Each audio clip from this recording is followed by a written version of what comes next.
படித்ததில் பிடித்தது. கடவுளிடம் ஒரு விவசாயி கடுமையாகச் சண்டைக்குப் போனான். உனக்கு பயிர்களைப் பற்றி என்ன தெரியும்? நீ நினைத்தபோது மழையை அனுப்புகிறாய், தப்பான சமயத்தில் காற்றை வீசு வைக்கிறாய், வறண்ட நேரத்தில் மழையை பொழியாமல் பயிர்களை வாட வைக்கிறாய் என்று கடவுளிடம் முறையிட்டான் அந்த விவசாயி. பிறகு கடவுளிடம் அந்த விவசாயி, இனி இந்த வேலைகளை நீ செய்ய வேண்டாம், பயிர்களை விளைவிக்கும் நாங்களே பார்த்துக்கொள்கிறோம் என்று கடுமையாக கூறினான். கடவுள் உடனே, அப்படியா? சரி, இனிமேல் வெளிச்சம், மழை, காற்று எல்லாம் உன் கட்டுப்பாட்டிலேயே இருக்கட்டும் என்று வரத்தை கொடுத்துவிட்டு புறப்பட்டார். விவசாயிக்கோ சந்தோஷம் பிடிபடவில்லை. அடுத்த விதைப்பிற்கான பருவம் வந்தது.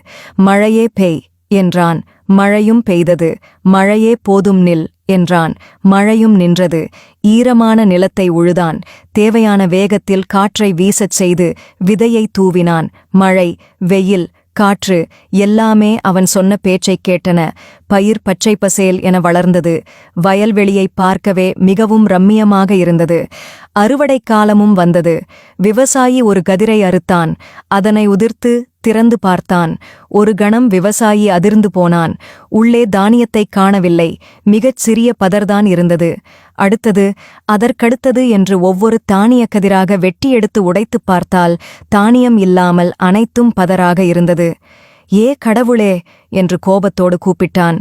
மழை, வெயில், காற்று எல்லாவற்றையுமே மிகச் சரியான விகிதங்களில்தானே பயன்படுத்தினேன். ஆனாலும் பயிர்கள் பாழாகிவிட்டதே, ஏன் எனக் கேட்டான். கடவுள் புன்னகைத்தார். என் கட்டுப்பாட்டில் இருந்தபோது காற்று வேகமாக வீசும். அப்போது பயிர்களெல்லாம் அம்மாவை இறுக்கிக் கொள்ளும் குழந்தைகளைப் போல பூமிக்குள் தங்கள் வேர்களை மிக ஆழமாக அனுப்பிப் பிடித்துக் கொள்ளும். மழை குறைந்தால் தண்ணீரைத் தேடி வேர்களை நாலாபக்கமும் அனுப்பும். போராட்டம் இருந்ததால் தான் தாவரங்கள் தங்களை பாதுகாத்துக் கொண்டு வலுவாக வளரும். பிடித்தது எல்லாவற்றையும் வசதியாக அமைத்துக் கொடுத்ததில் உன் பயிர்களுக்கு சோம்பேறித்தனம் வந்துவிட்டது.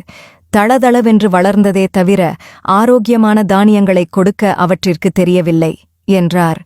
வேண்டாமையா, உன் மழையும் காற்றும் நீயே வைத்துக்கொள் என்று கடவுளிடமே அவற்றைத் திருப்பித் தந்துவிட்டான் விவசாயி. பிரச்சனைகள் உங்களைப் போட்டு அழுத்தும்போதுதான் உங்களின் திறமை அதிகரிக்கும். இருட்டு என்று ஒரு பிரச்சனை இருந்ததால்தான் மின்விளக்கு கண்டுபிடிக்கப்பட்டது. பயணம் என்பது பிரச்சனையான போதுதான் வாகனம் உருவானது. பிரச்சனைகளே இல்லாமல் இருந்துவிட்டால் நம் மூளையின் திறனை எவ்வாறு அறிவீர்கள்? பிரச்சனையில்லாத வாழ்க்கைதான் சபிக்கப்பட்ட வாழ்க்கை. எதிர்பாராத திருப்பங்கள்தானே நம் வாழ்க்கையைச் சுவையாக அமைத்துத் தர முடியும். போராடுங்கள், அதுதான் உங்கள் வாழ்க்கையை அழகாக்கும்.